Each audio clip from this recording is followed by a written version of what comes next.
Les travaux seront terminés pour le 21 juin. Après de longs mois de fermeture, le centre pastoral Saint-Pierre-Saint-Paul à Fontenay-aux-Roses va enfin revivre. Paoli a toujours fait partie, je dirais, intégrante de la paroisse.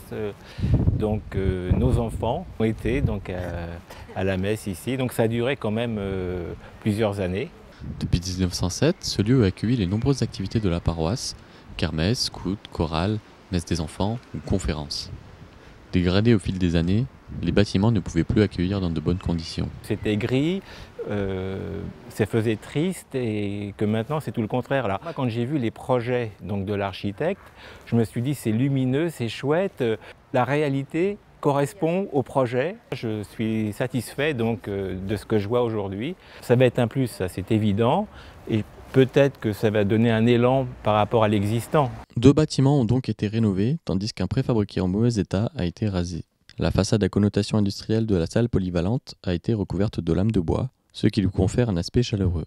Le jardin, longtemps laissé à l'abandon, vient d'être aménagé et arboré. Christelle fréquente les locaux de la rue Paoli depuis l'âge de 6 ans.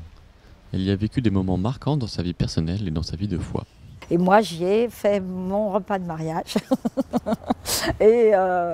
des anniversaires, les anniversaires de nos 60 ans. Enfin, bon, on a beaucoup de souvenirs. Quand vous avez le groupe Alpha, les catéchistes, l'aumônerie, le secours catholique, les mouvements chrétiens des retraités, les conseils paroissiaux, l'éveil à la foi, les scouts de France, l'ouvroir, le catéchuménat, la chorale, les conférences, etc.